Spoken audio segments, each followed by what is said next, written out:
Good morning and happy Sunday, everybody.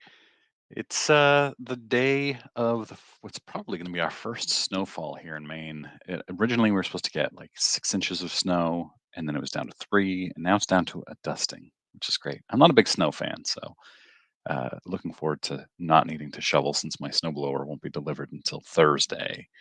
Today is my clearing the bases episode where I clear out all of my bookmarks and browser tabs that were interesting, but not enough to make their own video. Um, this week, I only did two videos, which was my lowest week in years, I think. Uh, but it was good. And funny enough, I'm going to share my screen here. This video that I did here, look at this face I paused myself on. It's perfect. Uh, is the sports card hobby dying? Is one of my least popular videos of all time. And either people didn't like the video itself, which is fine, or based on the comments, people want the hobby to die. There were quite more comments than I would have expected. People stomping on the grave of the hobby, or so they thought. Most people agree with me that it's not dying, of course, but there were quite a few people who were like, "Why are you watching card videos if you think it's dead and want it to be dead?" I don't know, these things always puzzle me. This is the fail flip of the week. This comes from the Alton Insights newsletter. This is the 2000 playoff contenders championship ticket. Tom Brady, Beckett 9 with a 10 autograph. It sold privately for $3.8 million in February of this year, and just now sold for $855,000. So, woof. That is a rough result there. Then I have this. This is Jason at Heritage. I follow him on Instagram. Posted that they some people I don't know who these people are, recently acquired a significant collection of 60s and 70s unopened boxes. You can see a lot of baseball here, a lot of non-sports, football, baseball, baseball. So I thought this was awesome. Really, really cool. Oh, this is yeah, this is 68, 69 3D. Very, very cool stuff. And then in a follow-up, he says that it features 1975 complete baseball cello box, 72 cello, two 1973 boxes, 20 loose 66 Batman cello packs. And then he goes through the rest of it too, which, I'm not going to go through, but 1970 top cello boxes, 71. Pretty awesome.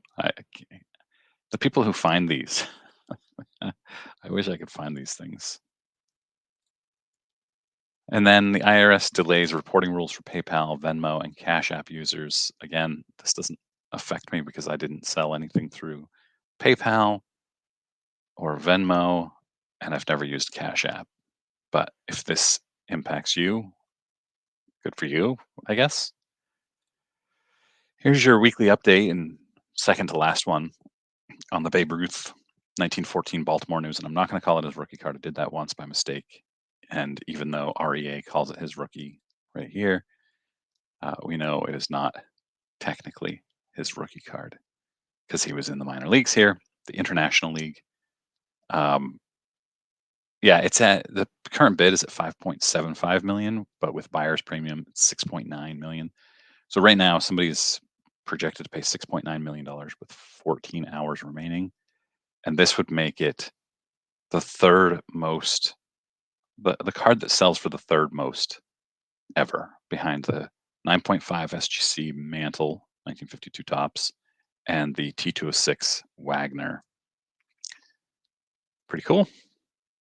I actually thought this was cool too, and I'm obviously very critical of Topps and Fanatics, but like the debut patches, I enjoy these types of things, and this is much more attainable for collectors like me. and many of you, as opposed to the debut patch, I will never own a debut patch, probably, at least not one of a player I would want. Maybe the players who are terrible, they'll be down to like $100 someday, but that's probably not one I'd want. So these are the first milestone, and this came out on November 8th. I don't know. I hadn't heard of this. So if you've heard of it, great. I've never seen it before somehow. It just went kind of viral on Twitter yesterday. So these are coming out this week, December 6th, in Topps Inception, and they are going to have pieces of game used bases from the first career hits, including dirt. And you can see here's Jordan Walker. First career base hit, March 30th, 2023. It's autographed by him, and it has a piece of the base in there. There are 140 of each of these, which is obviously better than the one, which is the debut patch, one of one. So all of these are going to be numbered up to 99. So there's a 99, a 25, a 10, a 5, and a 1, or something like that. I'm sure I did the math wrong, but it's 140 of them. And so these will be this week. I think it's really cool. I don't know if I will go for any of these. I would probably only be looking for like a Red Sox one, but yeah, I thought that was neat. On to Twitter. This guy, we're going to start off with Bad Sellers Division. So this guy offered $3,600 and bought a card, Topps Kobe rookie, for $3,600, and then immediately messaged the seller saying, "Hey, I need it dropped to $2,500 or I'm out. Sorry, but that's what I need to do." And the seller said, "You made an offer and I accepted. I expected you to honor your offer as I am expected to honor the sale price." And the guy said, "Well, best of luck." And what? How? Why? Why are we like this? Don't do this stuff, people. Don't put in a mega bid if you can't pay for it, and don't do this. Don't make an offer for something if you can't pay for it or won't pay for it. And then here with more Bad Sellers Division, somebody, I don't know where this is posted and it's anonymous, so take it with a grain of salt, but bought into a $1,200 rip. I assume this is a break. They're calling backyard rips, but backyard breaks. I didn't pull one card with my team, which it is what it is. To add insult and injury, I get a parcel pickup, but I had to pay $80 customs fee to receive it. So this person is overseas, and maybe overseas they're called backyard rips, and they're called rips instead of breaks. I don't know. Backyard rips put on the package. It was an $800 USD parcel, so I thought I got a hookup, but it was a single bent pack of 21 Bowman Chrome. So I paid $1,200 USD plus an additional 80 for a bent $3 pack of cards. Oh boy. And more Bad Seller Division. Uh, this person messaged this seller on eBay about this Christian Kirk card. It's only $2, but they wanted to see the back of it. Give a pic of the card back. The seller could easily just say, "No, sorry, it's a $2 card." But they had to send this long, angry message about asking for the back of cards. First of all, you should be including the back of your card with all of your sales anyway. I don't know why you wouldn't. It's seems like a very easy thing to do. It is a very easy thing to do. So if you are on eBay and would like to go block this person, I encourage it because they also have a lot of negative feedback, and then they get really hostile when they get negative feedback. What a clown you are. What are losers like you on eBay? Why are users like losers like you on eBay? Uh, yeah, your feedback says it all. You got the cards and then lie about it and then call me a liar. You're just a pile of bleep. Go far, far away. Yeah.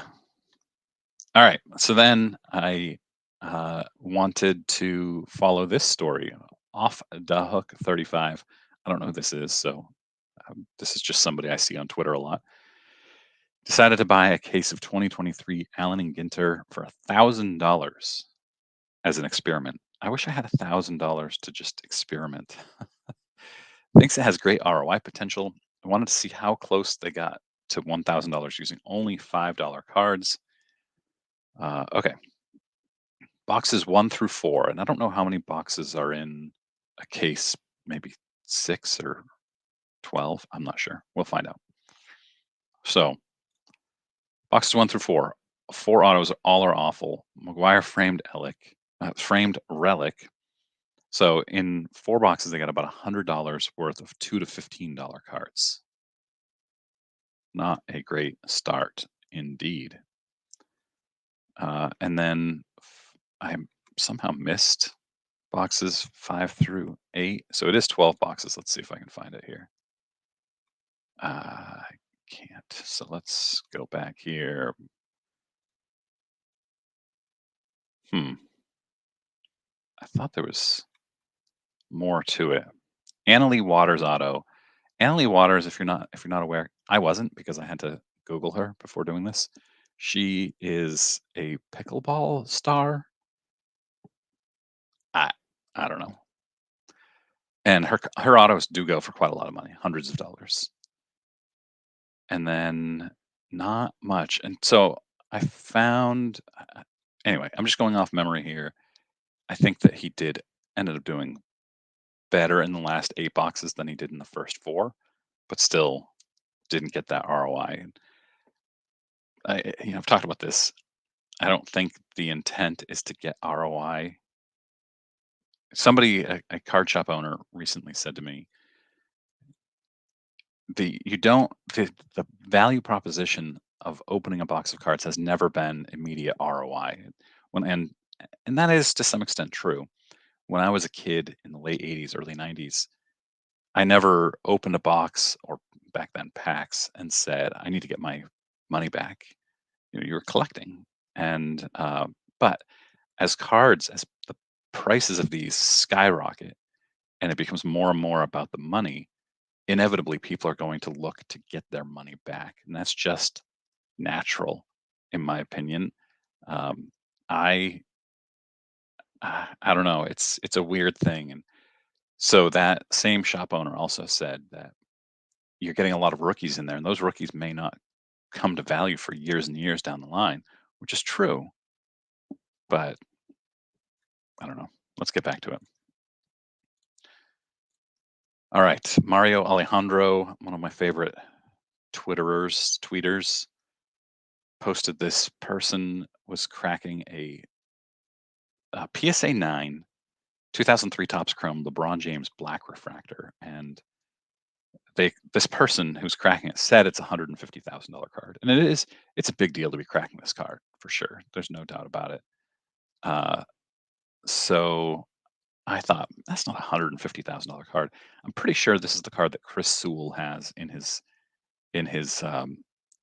lockbox safe deposit box, and it got up to $80,000 at one point, and then it plummeted back down to earth. And when he did his video on it, I think it was worth 20,000.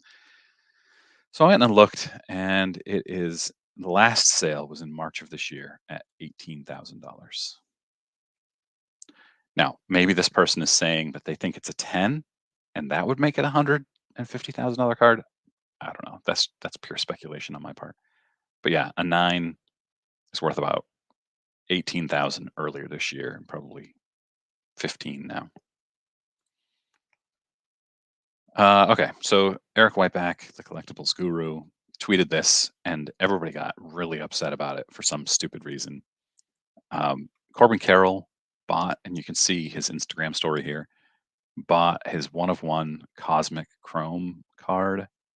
And people were like, whoa, if these baseball players are going to be buying up all of their Cosmic Chromes, buying up all of their 1 of 1s, that'll leave nothing for collectors. Well, I'm here to tell you folks that they have hundreds of 1 of 1s. So I don't think it's much of a worry. And then Corbin Carroll says the same thing. Relax, guys. I've bought a grand total of 1 card. This one was a few months back. I promise I'm not coming for all the cards. Just trying to share in the joy of cards. Yeah, I mean, why wouldn't we want players to collect their own cards? I think it's kind of fun. And then Mario again, 6 grails suddenly appear. He writes, According to Naz Nubs, great name, on Instagram, a collector had these 6 cards stashed and forgotten in a closet for 25 years. I can tell you, I had about $200 worth of junk wax cards stashed in my closet for 20 about 20 years, and I didn't forget those. And that was only $200 worth of cards, maybe $200 worth of cards. Uh, you don't forget about. You might stash them, but you don't forget about these cards. Yeah, this is crazy. So then, what are these worth? This person, and this is, I don't know how true this is, but the Jordan 98 PMG precious metal gems is $200,000 raw. Jordan Red is $450,000 raw, and the Jordan Rubies $100,000 raw, and that doesn't even include these Kobe's. So, yeah, those pretty valuable and not forgettable. You don't just put those in your closet and forget them. I just like this. This is Dennis Eckersley 1989 Topps fire extinguisher. So, when you need to put out a fire, you call in Eck. Fun. I follow John Morton on Twitter too. John Morton is a pro golfer and I think he's a golf pro. Somebody once explained to me that there's a difference between a pro golfer and a golf pro. I think he's a teaching pro, but maybe I'm mistaken.